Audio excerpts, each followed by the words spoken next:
사사기 14장과 15장의 말씀들을 보면 하나의 사건이 일어나게 되고 이 사건으로 인하여서 파생된 또 다른 여러 사건들이 줄줄이 열거가 되고 있습니다. 하나의 사건이라고 하는 것은 삼손이 딥나에 내려가서 블레셋 여인과 결혼하는 것이고, 또 이 결혼과 관련된 일들이 단순한 해프닝으로 끝나지 않고 사고라고 얘기할 만한, 불행한 일이라고 얘기할 만한 일들로 이어지고 있습니다. 그러나 사사기를 기록하고 있는 저자는 이러한 일들 속에도 하나님이 의도하신 것이 담겨 있고, 또 하나님이 목적하신 것을 이루시기 위한 도구로 사용하신다라고 하는 말씀을 끊임없이 반복하여 우리에게 전해주고 있습니다. 14장과 15장의 내용을 간단하게 말씀을 드리면, 결혼하고 결혼 예식 잔치를 하는 중에 삼손이 블레셋 사람들과 수수께끼 내기를 하게 됩니다. 겉옷 30벌, 베옷 30벌을 걸고 문제를 내고 맞춰야 하는데, 사실 이 수수께끼 문제를 내는 것부터가 문제 아닌 문제가 있습니다. 왜냐하면 삼손이 내는 그 문제는 자기가 개인적인 경험에서 겪었던 일을 문제로 낸 것이기 때문에 다른 사람들은 그 답을 알 수가 없습니다. 그러다 보니 이 내기에 져서 그 내기 벌칙을 겪어야 할 블레셋 사람들이 삼손의 아내에게 남편을 꿰어서 이 답을 알아내어 우리에게 알려달라, 그렇지 않으면 너와 내 집을 다 불사르겠다, 이렇게 협박을 합니다. 협박을 받은 이 삼손의 아내가 두려워서 결국 이들이 시키는 대로 삼손을 꿰어서 답을 알아내어 전하게 되고, 이 블레셋 사람들이 이 알 수 없는, 맞출 수 없었던 수수께끼의 문제를 맞추게 됩니다. 삼손이 직감합니다. 내 아내를 통하여서 이들이 답을 얻어냈구나. 분노한 삼손은 블레셋 도시 아스글론으로 내려가서 거기에서 블레셋 사람 30명을 때려 죽이고 그들이 입고 있던 겉옷과 베옷을 걷어와서 그 벌칙에 대한 것으로 블레셋 사람들에게 내어줍니다. 그리고는 화가 나서 자기 집으로 가버립니다. 얼마 후에 삼손이 마음을 풀고 처가를 찾아가게 되는데, 이미 장인이 자기 딸을 다른 사람에게 시집을 보냈습니다.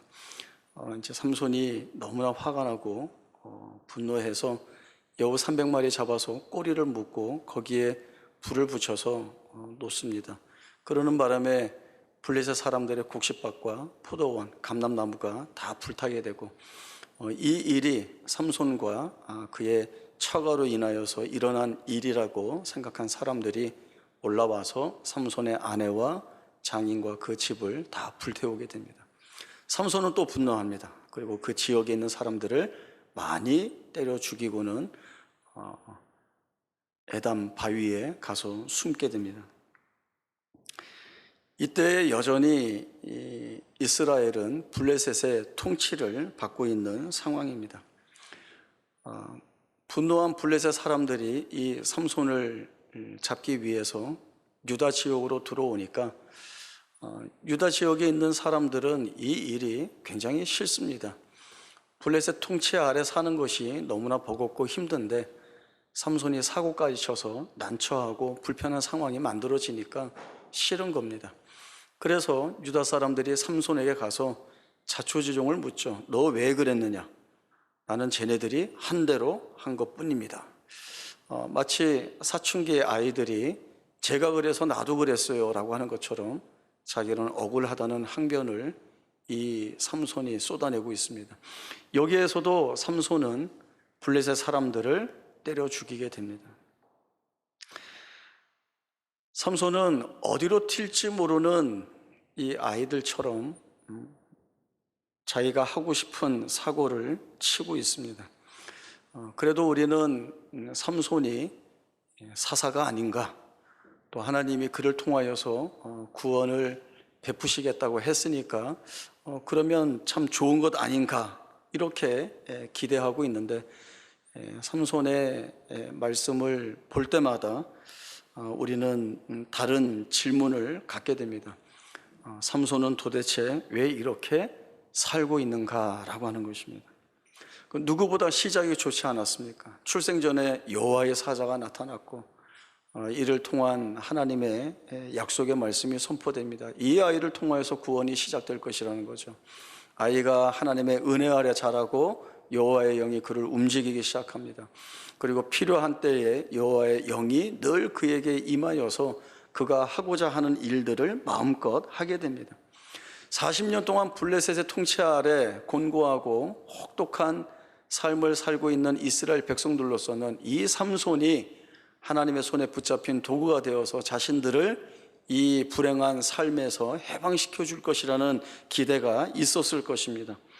그러나 반복하여 말씀드리지만 삼손은 한 번도 사사다운 적이 없었습니다. 본인은 사사로서의 사명도 없었고 책임감도 그에겐 없었습니다.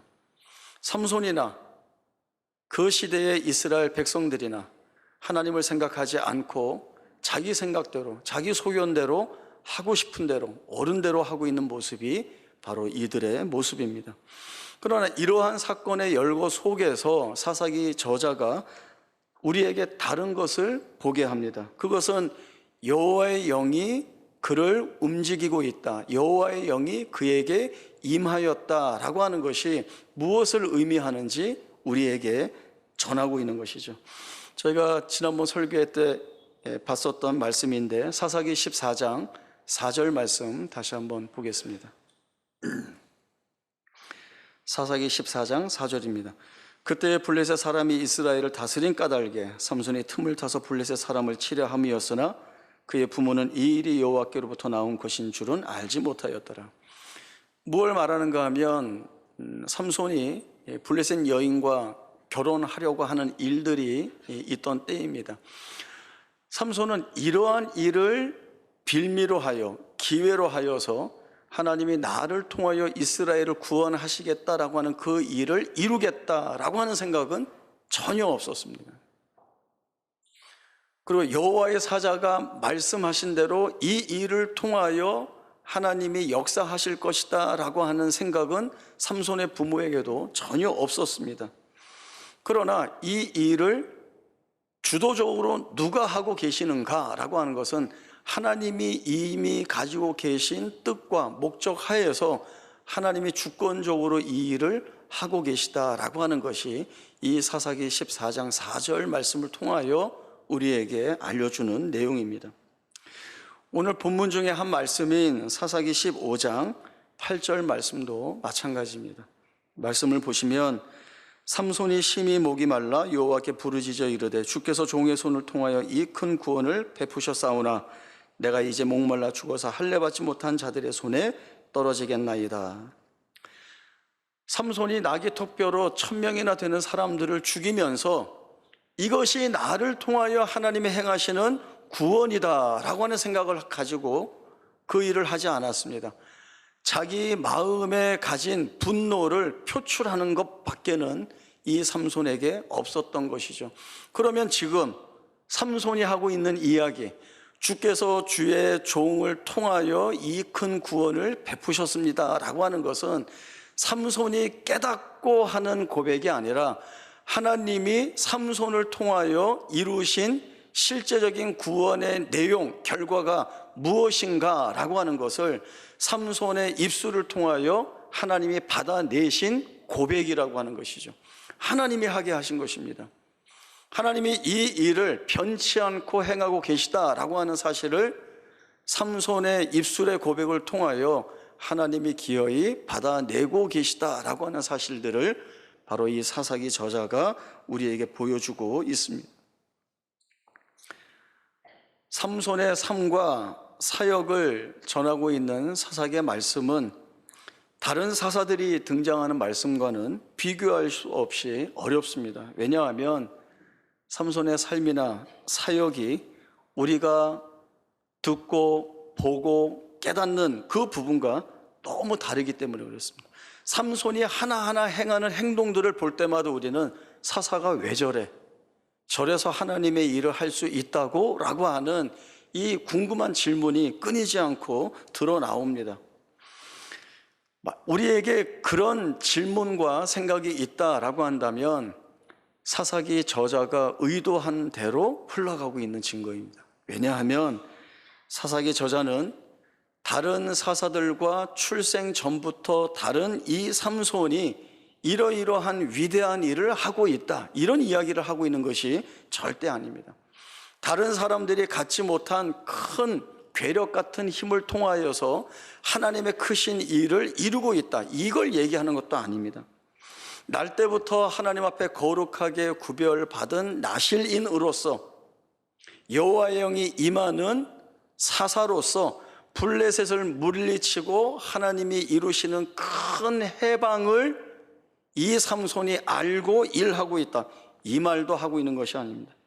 사사기 저자가 하고 싶은 말은 삼손 개인에게나 또 삼손이 살아가고 있는 그 시대에나 변치 않는 것이 있는데, 그것은 바로 하나님께서 삼손의 삶에, 삼손이 살고 있는 그 사사 시대 속에 구원을 베푸시는 일을 단 한순간도 멈추지 않고 삼손을 통하여, 그 사사 시대를 통하여 하나님이 이루시고 있다라고 하는 사실을 확실하게 증거해 주고 있는 내용입니다. 하나님이 삼손을 그렇게 쓰고 있고 삼손이 그렇게 쓰임을 받고 있는 것입니다. 그러나 이러한 것을 우리가 이해하고 인정하고 받아들이기가 참 쉽지 않습니다. 왜냐하면 우리 눈에 절대로 그렇게 보이지 않기 때문에 그렇습니다. 하나님은 그 되지 않을 것이라는 데에서 하나님이 만들어내시고 이루시고자 하시는 모든 일들을 하나의 부족함도 없이 하나님은 다 이루어내실 수가 있습니다. 우리가 갖는 오해가 무엇인가 하면 내가 모르면 그건 없다고 하는 거예요. 내가 인정하지 않으면 하나님이 일하시지 않는다는 겁니다. 하나님도 못하신다는 거예요. 그러나 그렇지 않습니다. 우리가 알지 못하는 길을 가고 여기에선 이런 결과가 나올 수 없다라고 하는, 다 포기하고 그래서 절망할 수밖에 없는 자리에서도 하나님이 만들어내시는 것들이 있다라고 하는 것이 바로 이 사사시대의 삼손의 삶을 통하여 우리에게 주시는 내용입니다. 가장 중요한 말씀을 한 군데 다시 찾아보죠. 오늘 본문 말씀에서 사사기 15장 20절 말씀입니다. 대단히 중요합니다. 블레셋 사람의 때에 삼손이 이스라엘 사사로 20년 동안 지냈더라. 이 간단한 한 절의 말씀이 품고 있는 의미가 대단히 귀합니다. 삼손 이전에 나왔던 사사들의 모습을 보면 이스라엘 백성들을 통치하고 있던 이방 민족들을 무너뜨리기 위해서 하나님의 사사를 세우시고 그들을 통하여 이스라엘의 구원을 완성을 해내십니다. 그리고 그렇게 구원된 이후에는 이스라엘 백성들이 이 사사의 통치를 받게 됩니다. 그리고 꼭 이어지는 말씀이 있습니다. 이 사사로부터 구원받은 때에 이스라엘 백성들이 몇 년 동안 평온하였더라라고 하는 말씀입니다. 이것이 모든 사사의, 거의 대부분의 사사의 사역과 그 이후의 결과에 대한 반복된 내용입니다. 그러나 삼손은 다릅니다. 삼손이 사사로 부름을 받은 때는 읽었던 말씀처럼 블레셋이 이스라엘을 다스리고 있는 중에 사사로 지냈다라고 말씀하고 있고, 삼손이 사사로 지냈을 때에 이스라엘이 몇 년 동안 평온하였다라고 하는 말씀이 없습니다. 무엇을 말씀하시는 걸까요? 삼손은 사사로서의 책임을 다하지 않았습니다.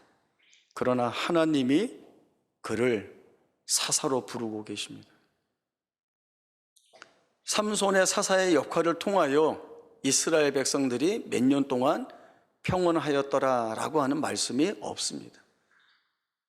바뀌지 않았습니다. 여전히 이스라엘 백성들은 블레셋의 통치 아래에서 숨도 못 쉬고 그저 아무 일도 일어나지 마라라고 하는 마음으로 죽어 살고 있습니다. 그러나 그런 시대에 하나님이 사사를 세우셨습니다. 우리만 하더라도 삼손이 그 모양이고 사사시대는 그렇게 어두워진 나락으로 떨어지는 것 같이 보여지는 이때에 차라리 그럴 바에는 망하는 것이 낫지 않겠느냐라고 하는 그런 생각을 가지고 있지만 하나님이, 누구요? 하나님이 삼손과 이 시대를 포기하지 않았다는 것이죠.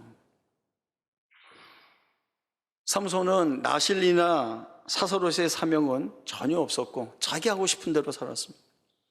이스라엘 백성들은 하나님의 언약 백성으로서의 회복에 관한 대에는 관심이 없었고 그저 큰 탈 없이, 큰 별일 없이 그냥 살다 죽으면 끝이다 라고 하는 생각을 가지고 있었습니다.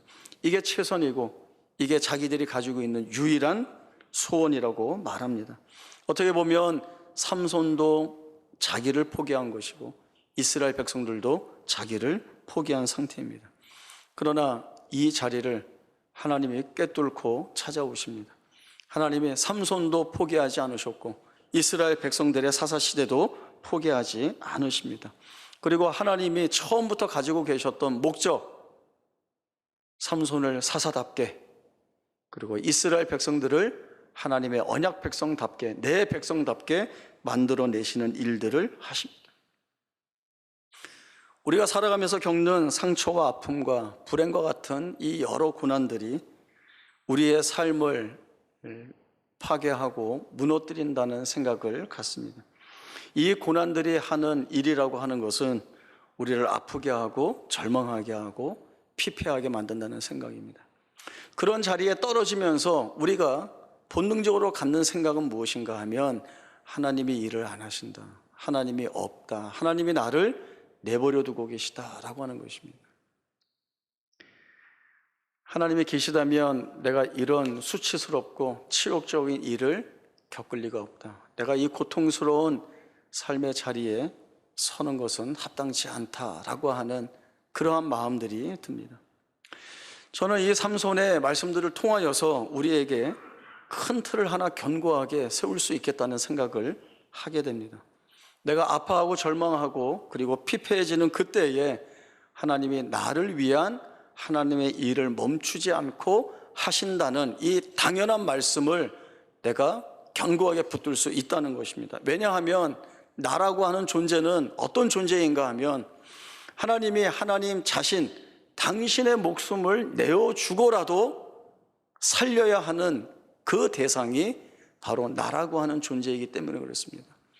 나는 하나님을 버릴 수 있어도 하나님은 나를 버릴 수가 없고, 내가 하나님을 포기하고 떠난다고 하여도 하나님은 나를 포기하고 나를 떠나실 수가 없습니다. 나는 그런 존재입니다. 하나님이 버릴 수 없는, 포기할 수 없는 존재. 다시 말하면 하나님이 나에 대하여 가지고 계신 원초적인 모든 뜻과 목적들을 이루시기 위하여 내 삶에 개입하시고 주도적으로 일하실 수밖에 없다라고 하는 이 사실이 오늘 내가 삼손의 말씀을 통하여 내가 확고하게 붙들 수 있는 말씀이라고 하는 것입니다. 시편 34편은 다윗의 고백인데요, 이 고백을 통하여서 우리가 왜 이러한 담대한 고백을 할 수 있는지를 살펴보도록 하겠습니다. 시편 34편 8절에서 19절까지의 말씀.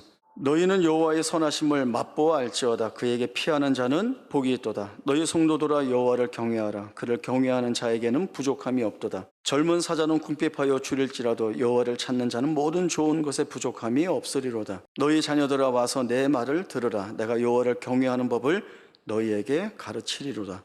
생명을 사모하고 연수를 사랑하여 복받기를 원하는 사람이 누구뇨? 내 혀를 악에서 금하며 내 입술을 거짓말에서 금할지어다. 악을 버리고 선을 행하며 화평을 찾아 따를지어다. 여호와의 눈은 의인을 향하시고 그의 귀는 그들의 부르짖음에 기울이시는도다.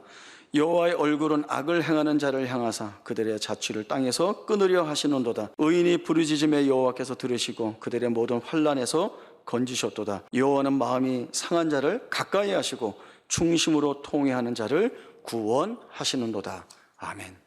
시편 34편은 다윗이 아비멜렉 앞에서 미친 채 하다가 쫓겨나서 지은 시입니다.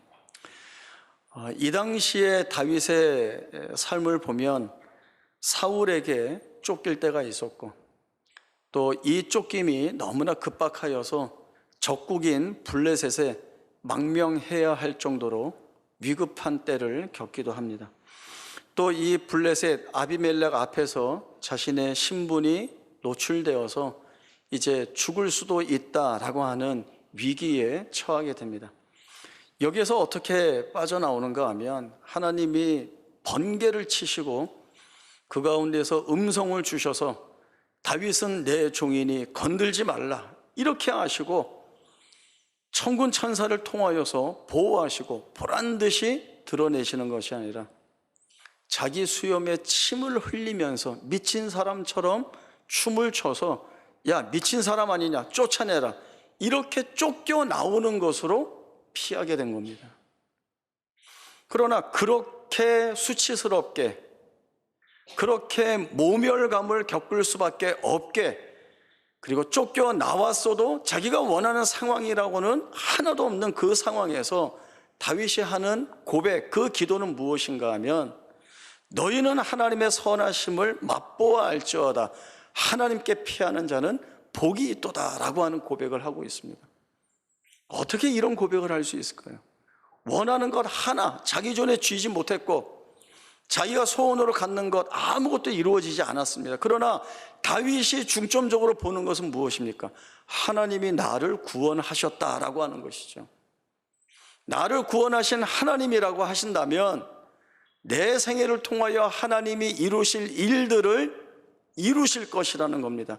지금도 여전히 나는 수치스러운 자리, 아무것도 할 수 없는 난처한 자리, 여기에서 모멸 받을 수밖에 없는 그런 자리에 있지만 그러나 이 자리를 어떤 자리로 삼고 있습니까? 하나님이 구원의 역사를 이루어 내신 자리라고 고백을 하고 있습니다. 제가 단언컨대 우리는 삼손보다 훌륭합니다. 우리는 삼손보다 100배, 1000배 낫습니다. 그런 우리의 삶에서 하나님이 이루실 일이라고 한다면 내가 너희를 내버려 두지 않는다는 거죠. 너희 아프냐? 너희 고통스럽냐? 너희가 원하는 것들 손에 못 쥐어서 아쉽냐? 너희가 이루고자 하는 간구가 있느냐? 하나님께서 우리 안에서 이루실, 성취하실 하나님의 뜻과 목적에 합당하게 이 일을 이루어 내실 것이라는 것이 삼손의 사역을 통하여 그 사사시대에 부어주시는 하나님의 말로 다할 수 없는 놀라운 은혜를 통하여 우리가 확인하는 내용이 알게 되는 것입니다. 하나님이 얼마나 크게 내게 은혜를 베푸셨는가, 이 사실을 아는 자만이 이 이야기를 할 수 있는 겁니다. 너희는 하나님의 선하심을 맛보아 알지어다 라고 하는 것이죠. 우리도 이 고백을 할 수 있는 조건이 충분한 자리에 이미 들어와 있습니다. 다윗만의 고백이 아니라 오늘 우리의 고백에서도 하나님의 선하신 은혜가 내 삶에 차고 넘쳐 오늘도 나는 여전히 아픈 자리에서, 오늘도 나는 고통스러운 자리에서 내가 뭘 할 수 없다는 이 자괴감에 무엇 하나 참되게 고백할 수 없을 것 같은 이 자리에서 너희는 하나님의 선하심을 맛보아 알아야 할 것이고 이 하나님의 놀라우신 은혜가 오늘도 내 삶을 붙들고 계시기에 나는 오늘을 견뎌내고 산다. 이것이 하나님의 선하신 능력과 그 은혜로 우리의 삶에서 이루실 것이 무엇인지를 볼 수 있는 자가 갖게 되는 선물이라는 생각들을 해보게 됩니다. 여기를 견디고 기다리고 버티고 이겨낼 때에 하나님이 우리의 삶에서 마침내 드러내신 것이 무엇인지를 우리가 보게 될 것이고 그 내용을 마침내 확인하는 그때에 다윗과 같은 놀라운 이 탄성의 믿음 있는 고백들이 우리의 심령 가운데서 드러나게 될 것입니다. 이 자리까지 같은 믿음의 고백을 가지고 함께 잘 견디면서 믿음 있게 나아갈 수 있기를 바랍니다.